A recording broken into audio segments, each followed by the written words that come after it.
Chapter 16. It is almost impossible for me to describe the feverish, irritated, and contradictory state of mind in which I now began to pass my days. With the absolute fixity of my fortunes, my humours became more changeful than the wind, and I was never absolutely contented for 2 hours together.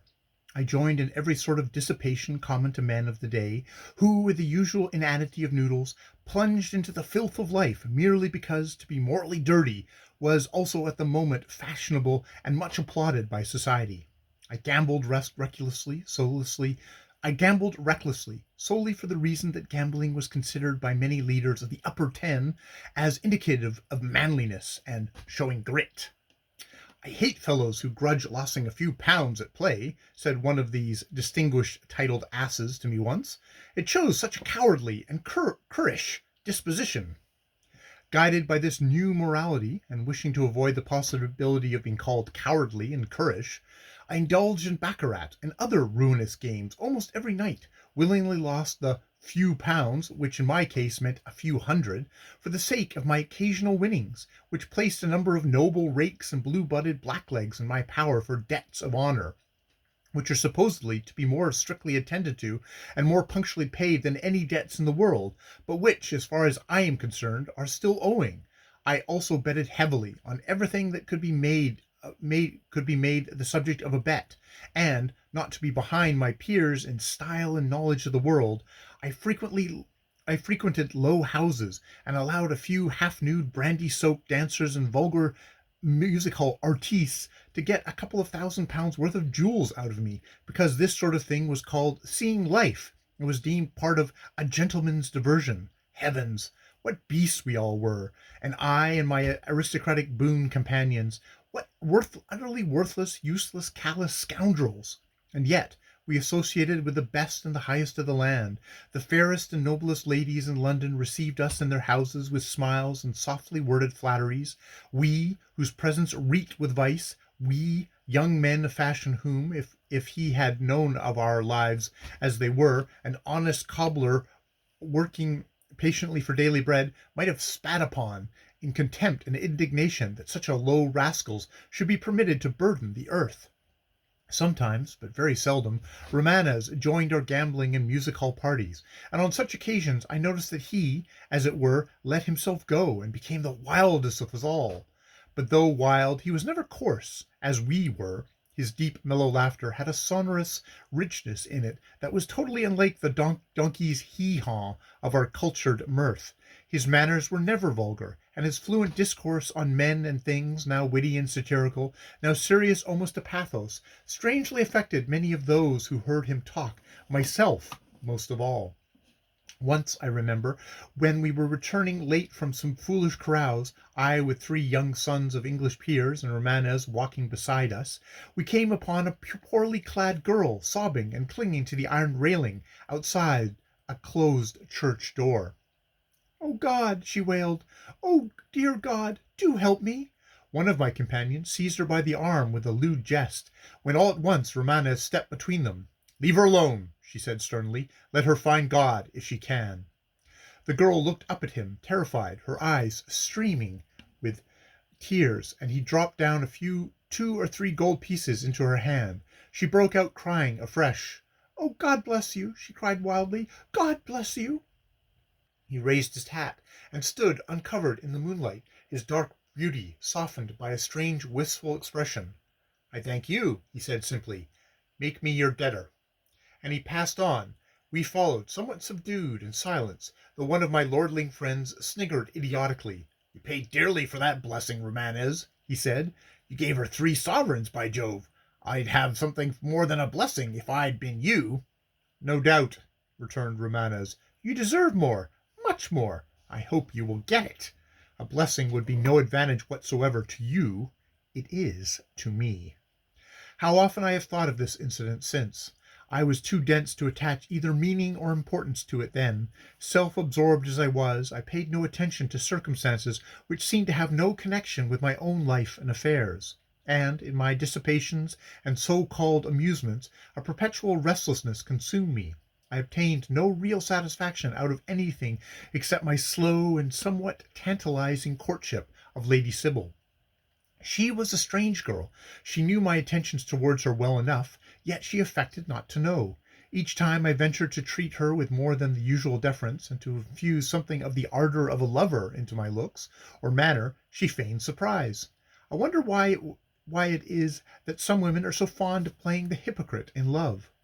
Their own instinct teaches them when men are amorous, but unless they can run the fox to earth, or, in other words, reduce their suitors to the lowest pitch of grovelling appeal, and force them to such abasement that the poor passion-driven fools are ready to fling away life, and even honor, dearer than life, for their sakes, their vanity is not sufficiently gratified.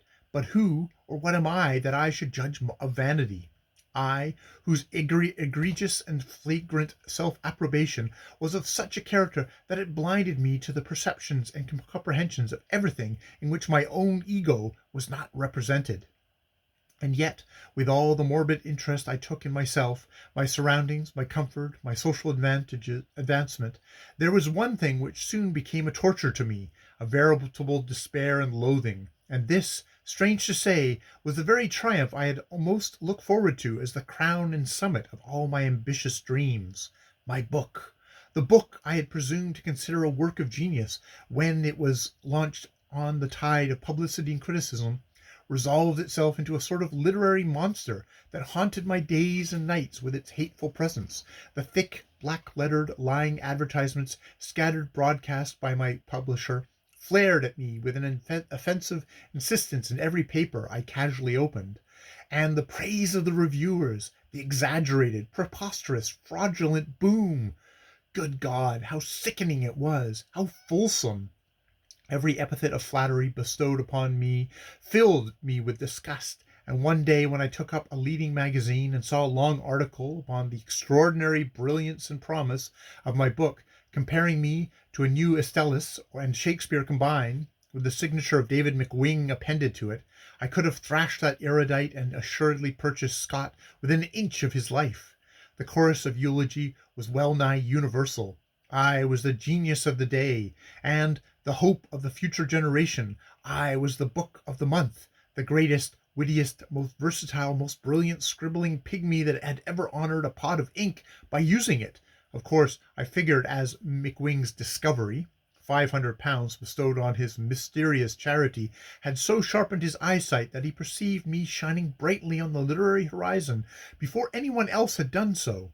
The press followed his lead obediently, for though the press, the English press at least, is distinctly unbribable, the owners of the newspapers are not insensible to the advantages of largely paying advertisements. Moreover, when McWing announced me as his find in the oracle style which distinguished him, some other literary gentlemen came forward and wrote effective articles about me, and sent me their compositions carefully marked. I took the hint, wrote at once to thank them, invited them to dinner. They came, and feasted royally with Romanes and myself. One of them wrote an ode to me afterwards, and at the conclusion of the revels we sent two of the oracles home, considerably overcome by champagne, in a carriage with Emile to look after them, and help them out at their own doors, and my boom expanded. London talked as it had said it should. The growing monster metropolis disgusts me and my work with its own independent and peculiar fashion. The upper 10 subscribed to the circulating libraries, and these admirable institutions made 200 or 300 copies due for all demands by the simple expedient of keeping subscribers waiting 5 or 6 weeks till they grew tired of asking for the book and forgot all about it. Apart from the libraries, the public did not take me up. From the glowing criticisms that appeared in all the papers, it might have been supposed that everybody who was anybody was reading my wonderful production.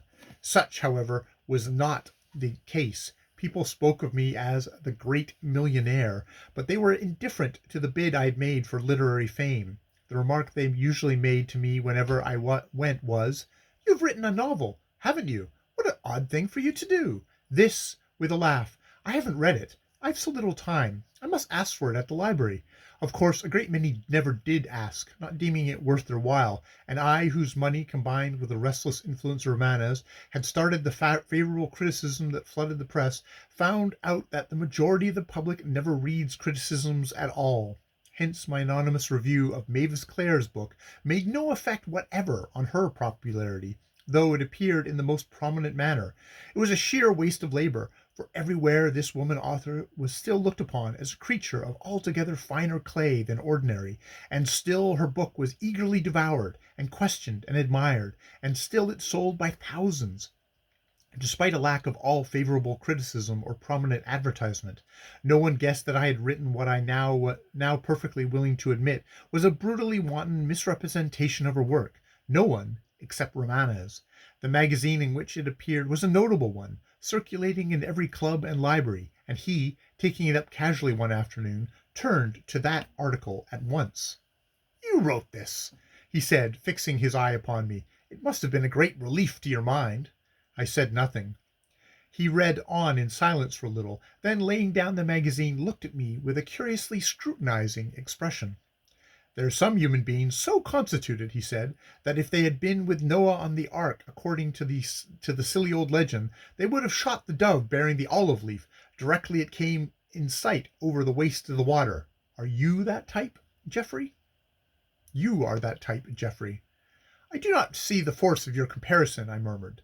"Do you not? Why, what harm has this Mavis Clare done to you? Your positions are entirely opposed. You are a millionaire. She is a hard-working woman dependent on her literary success for a livelihood, and you, rolling in wealth, do your best to deprive her of her means of existence. Does this redound to your credit? She has won her fame by her own brain and energy alone. Even if you dislike her book, need you abuse her personally as you have done in this article? You do not know her. You have never seen her." "I hate women who write," I said vehemently. "Why? Because they are able to exist independently? Would you have them all the slaves of man's lust or convenience? My dear Geoffrey, you are unreasonable. If you admit that you are jealous of this woman's celebrity and grudge it to her, then I can understand your spite, for jealousy is capable of murdering a fellow creature with either the dagger or the pen." I was silent. "Is the book such wretched stuff as you make it out to be?" he asked presently. "I suppose some people might admire it," I said curtly. "I do not." This was a lie, and of course he knew it was a lie. The work of Mavis Clare had excited my most passionate envy, while the very fact that Sybil Elton had read her book before she had thought of looking at mine had accentuated the bitterness of my feelings. "Well," said Romanes at last, smiling as he finished reading my onslaught, "all I can say, Geoffrey, is that this will not touch Mavis Clare in the least. You have overshot the mark, my friend. Her public will simply cry, 'What a shame!' and clamor for her work more than ever. And as for the woman herself, she has a merry heart and will laugh at it. You must see her some day." "I don't want to see her," I said. "Probably not, but you will scarcely be able to avoid doing so when you live at Willowsmere Court." "One is not obliged to know everyone in the neighborhood," I observed superstitiously. Lucio laughed aloud. "How well you carry your fortunes, Geoffrey," he said. "For a poor devil of a Grub Street hack who lately was at a loss for a sovereign, how perfectly you follow the fashion of your times. If there is one man more than another who moves me to wondering admiration, it is he who asserts his wealth strenuously in the face of his fellows, and who comports himself in this world as though he could bribe death and purchase the goodwill of the Creator. It is such a splendid effrontery, such superlative pride. Now I, though over-wealthy myself, am so curiously constituted that I cannot wear my bank-notes in my countenance, as it were. I have to put in a claim for the intellect as well as gold, and sometimes, you know, my travels round the world, I have been so far honored as to have been taken for quite a poor man. Now you will never have that chance again. You are rich, and you look it." "And you," I interrupted him suddenly, with some warmth, "do you know what you look? You imply that I assert my wealth in my face. Do you know what you assert in your every glance and gesture?" "I cannot imagine," he said, smiling. "Contempt for us all," I said. "Immeasurable contempt, even for me, whom you call a friend. I tell you the truth, Lucio. There are times when, in the spite of our intimacy, I feel that you despise me. I dare say you do. You have an extraordinary personality united to extraordinary talents. You must not, however, expect all men to be as self-restrained, as indifferent to human passions as yourself." He gave me a swift, searching glance. "Expect," he echoed. "My good fellow, I expect nothing at all. from men. They, on the contrary, at least all those I know, expect everything from me, and they get it, generally. As for despising you, have I not said that I admire you? I do. I think there is something positively stupendous in the brilliant progress of your fame and rapid social success. My fame, I repeated bitterly. How has it been obtained? What is it worth? That is not the question, he retorted with a little smile. How unpleasant it must be for you to have these gouty twinges of conscience, Geoffrey. Of course no fame is actually worth much nowadays, because it is not classic fame, strong in repose, old-world dignity. It is blatant, noisy notoriety merely. But yours, such as it is perfectly legitimate, judged by its common sense commercial aspects, which is the only aspect in which anyone looks at anything. You must bear in mind that no one works out of disinterestedness in the present age. No matter how pure, benevolent an action may appear on the surface, self lies at the bottom of it. Once grasp this fact, you will perceive that nothing could be fairer or more straightforward than the way you have obtained your fame. You have not bought the incorruptible British press. You cannot do that. That is impossible, for it is immaculate and bristles stiffly all over with honourable principles. There is no English paper existing that would accept a cheque for the insertion of a notice or a paragraph. Not one. His eyes twinkled merrily. Then he went on, No, it is only the foreign press that is corrupt. So the British press says. John Bull looks on vigorously aghast at journalists who, in dire stresses of poverty, will actually earn a little extra pay for writing something or somebody up or down. Thank heaven he employs no such journalists. His pressmen are the very soul of rectitude, and will stoically subsist on £1 a week rather than take 10 for a casual job to oblige a friend. Do you know, Geoffrey, when the judgment day arrives, who will be among the first saints to ascend to heaven with the sounding of trumpets? I shook my head, half vexed, half amused. All the English, not foreign, editors and journalists, said Lucio with an air of pious rapture. And why? Because they are so good, so just, so unprejudiced. Their foreign brethren will be reserved for the eternal dance of devils, of course, but the British will pace the golden streets singing Alleluia.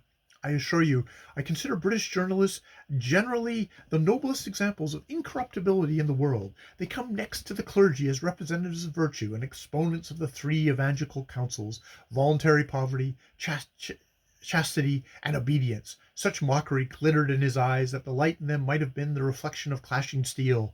Be consoled, Geoffrey, he resumed. Your fame is honourably won. You have simply, through me, approached one critic who writes in about 20 newspapers and influences others to write in other 20.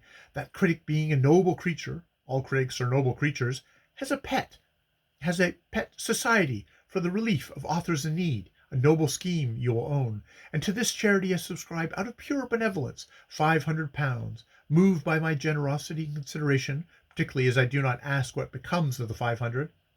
McWinge obliges me with in a little matter. The editors of the paper for which he writes accept him as a wise and witty personage. They know nothing about the charity or the cheque. It is not necessary for them to know. The whole thing is really quite reasonable business arrangement. It is only a self-tormenting analyst like you who would stop to think of such a trifle for a second. It is only a self-tormenting analyst like you who would stop to think of such a trifle a second time.